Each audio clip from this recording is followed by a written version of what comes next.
Saludos cordiales, estimados amigos. Seguimos con la serie sobre los profetas con el objetivo de examinar el ejercicio del profetismo en la época de la Biblia hebrea.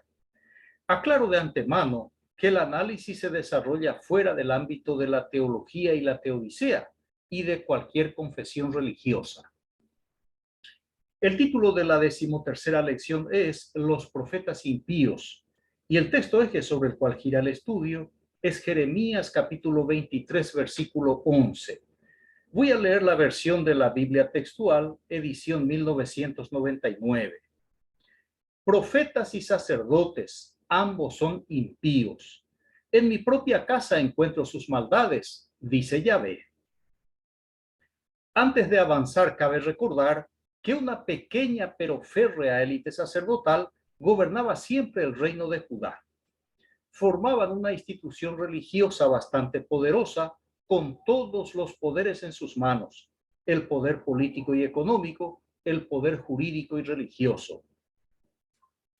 La élite sacerdotal estaba integrada por jueces y fiscales, profetas y escribas, consejeros y líderes, etc., todos formados en su propia escuela político-religiosa, con el objetivo de velar por los intereses del grupo de poder, de mantener el régimen religioso acaparando todos los poderes y de controlar al pueblo a través de un sistema de leyes complejo y contradictorio, la mayoría inaplicables y otras denigrantes e inhumanas. Las únicas leyes aplicadas regularmente fueron la de los sacrificios de adultos y de niños recién nacidos, así como de animales.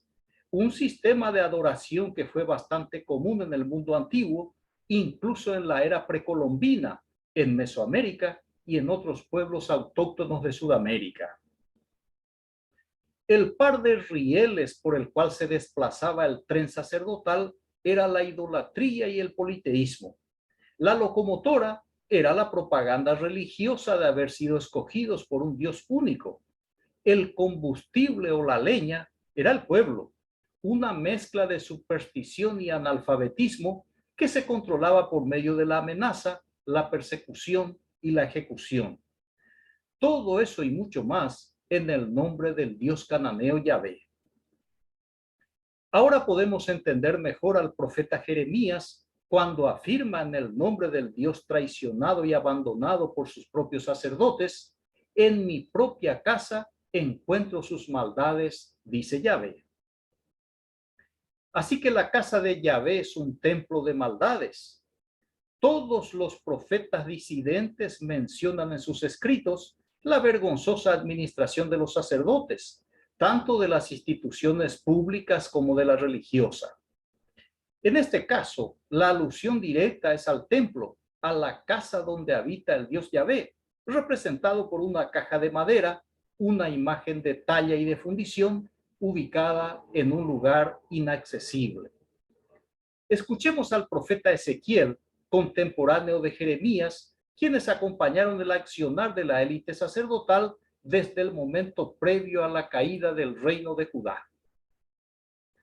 Ezequiel capítulo 44, versículos 6 al 8 dice: y dirás a los rebeldes, a la casa de Israel: así ha dicho Jehová el Señor, basta ya de todas vuestras abominaciones, oh casa de Israel, de traer extranjeros incircuncisos de corazón e incircuncisos de carne, para estar en mi santuario y para contaminar mi casa, de ofrecer mi pan, la grosura y la sangre, y de invalidar mi pacto con todas vuestras abominaciones.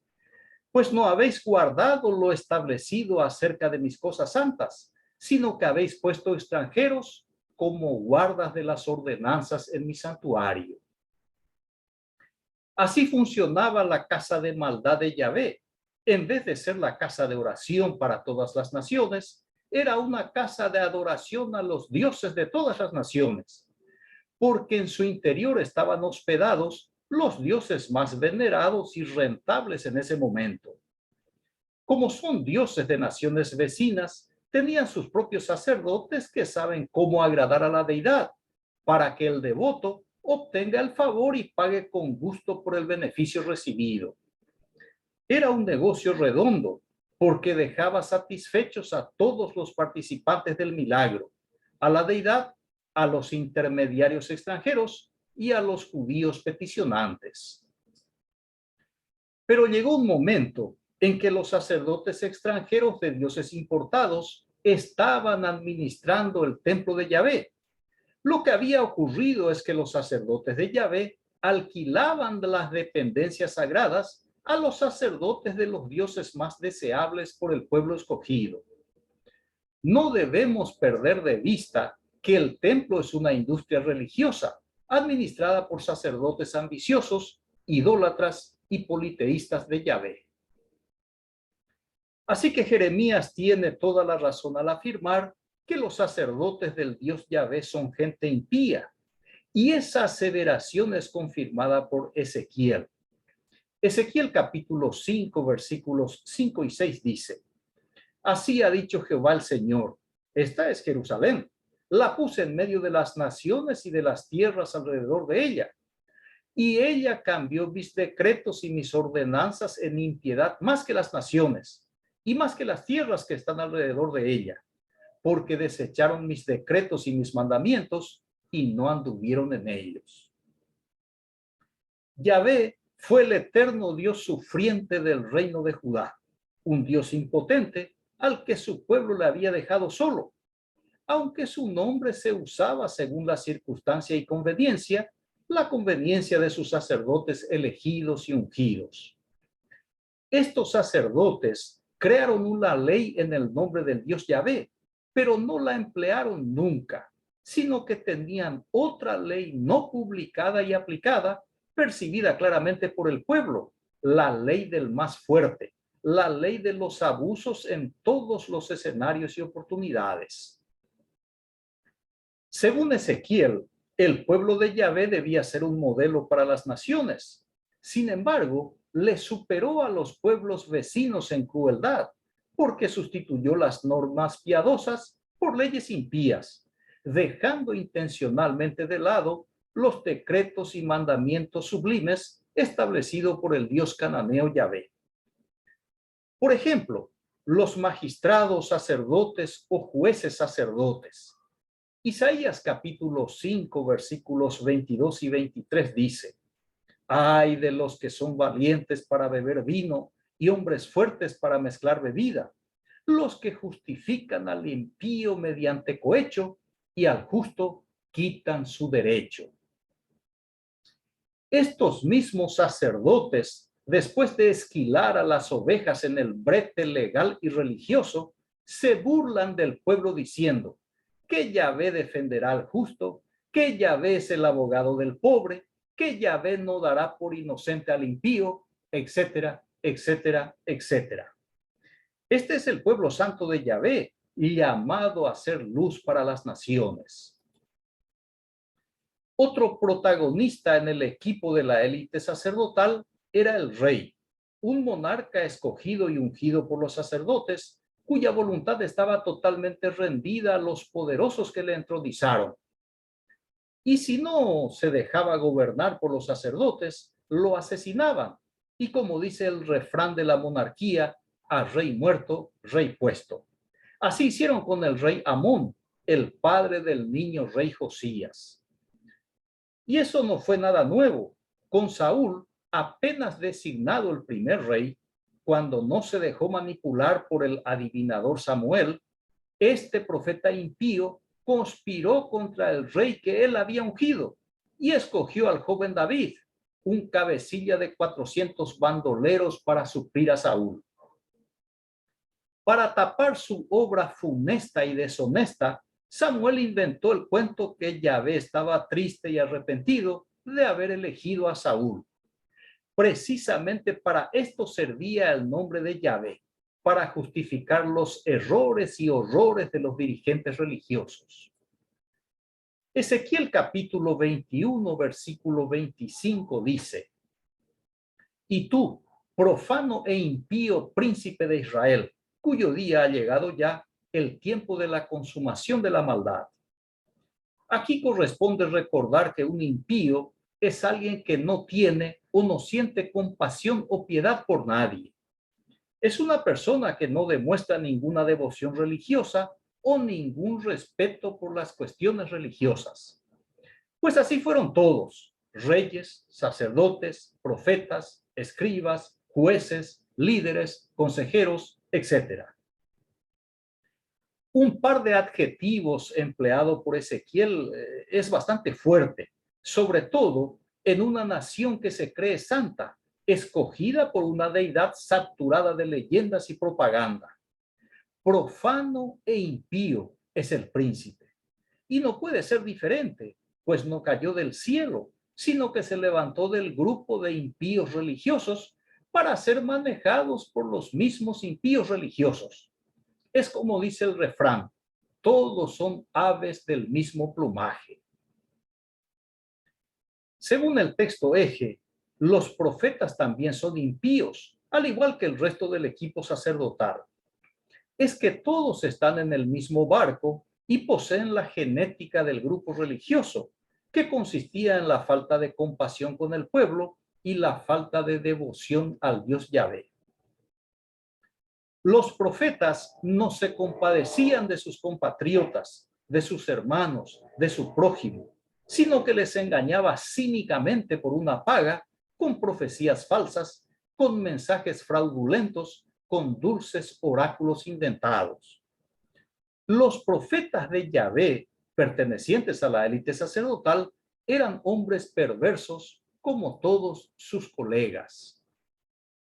Jeremías capítulo 23, versículo 25 dice: he oído lo que dicen los tales profetas que profetizan mentiras en mi nombre, diciendo: he tenido un sueño, he tenido un sueño. Esta es la propaganda de los profetas, ofreciendo su servicio de adivinación al pueblo, dispuesto a pagar para recibir las predicciones malintencionadas. Este es el truco empleado por los profetas impíos para embaucar a la gente y venderles ilusiones. La avaricia desmedida de los profetas desalmados de Yahvé les movía a actuar sin ningún sentimiento y a seguir con su carrera profesional tramposa sin ningún remordimiento. El profeta Isaías compara al impío con el efecto del mar embravecido, incontrolable, cuya agitación continua embarra la costa y ensucia la playa. Isaías capítulo 57, versículo 20 dice: pero los impíos son como el mar en tempestad, que no puede estarse quieto, y sus aguas arrojan cieno y lodo. Sus aguas son sus profecías, que arrojan el cieno de la mentira, el lodo del engaño. Muy bien, yo creo que a usted le interesa mucho saber qué opinaba el pueblo. Veamos a vuelo de pájaro por lo menos 3 opiniones. Ezequiel capítulo 33, versículos 19 y 20 dice: y cuando el impío se apartare de su impiedad e hiciere según el derecho y la justicia, vivirá por ello. Y dijisteis: no es recto el camino del Señor. Note que el pueblo no se chupaba los dedos, percibían el negocio de los sacerdotes y en vez de callarse, protestan, confrontan y sacan pecho, y evitan seguir siendo manipulados malignamente por la élite sacerdotal impía del dios madianita Yahvé. No es recto el camino del Señor, le dijeron a Ezequiel, porque el pueblo ya descubrió que todas las promesas de Yahvé son falsas, creadas por sus profetas mentirosos. Además, sus leyes no se aplican a los sacerdotes poderosos, y el poder que dice tener para salvar al pobre nunca entró en acción. Yahvé solo protegía a sus impíos sacerdotes. De modo que el camino del Adonai Yahvé, además de no ser recto, sencillamente no existía, porque las leyes del Pentateuco de la Torá fueron copiadas y adaptadas de las civilizaciones más adelantadas, como la mesopotámica, la egipcia, la asiria, la fenicia, etc. La segunda opinión tenemos en Jeremías capítulo 12, versículo 1. Justo eres tú, oh Jehová, para que yo dispute contigo. Sin embargo, alegaré mi causa ante ti. ¿Por qué es prosperado el camino de los impíos y tienen bien todos los que se portan deslealmente? En la entrega anterior sobre los profetas políticos, yo dije que un profeta disidente ya no pertenece a la élite sacerdotal y pasa a formar parte del pueblo, de la manada o del rebaño. Pues aquí está Jeremías en esa posición, siendo víctima de las promesas fraudulentas de los profetas de su Dios Yahvé y confirmando lo que la gente quizás siempre supo, que no es recto el camino de Yahvé. Así que el profeta encara a la deidad con mucha reverencia para que no le parta un rayo, porque Yahvé, cuando empezó su carrera divina, fue el dios de la tormenta, una versión vulgarizada del dios Zeus de la mitología griega. La pregunta, ¿por qué es prosperado el camino de los impíos y tienen bien todos los que se portan deslealmente? Esta sigue siendo la pregunta que nunca fue respondida, tal vez por ser innecesaria. Porque en nuestros días tenemos más religiones que antes y más dioses que antes, pero todavía no se elimina la crueldad del ser humano contra el ser humano, ni se elimina el hambre y la guerra, ni se erradica las desigualdades sociales, en el afán de construir un mundo de paz y de armonía mucho más justo y solidario, sobre todo más humano. La tercera opinión nos da Malaquías en el capítulo 3, versículo 15. Decimos pues ahora, bienaventurados son los soberbios y los que hacen impiedad, no solo son prosperados, sino que tentaron a Dios y escaparon. Malaquías tampoco se queda callado y lanza su frustración contra su Dios contradictorio. Note que el profeta está al lado del pueblo al afirmar, ahora decimos que los orgullosos son felices, que a los malvados todo les sale bien, porque prevarican contra la ley de Yahvé y no les pasa nada, absolutamente nada. En pocas palabras, la justicia de Yahvé es pura propaganda. Muy bien, termino con la observación del comediógrafo francés Molière. La hipocresía es el colmo de todas las maldades. Reitero, la hipocresía es el colmo de todas las maldades. Muy bien, agradezco su amable atención, reciba un fraterno abrazo y hasta el próximo estudio. Gracias.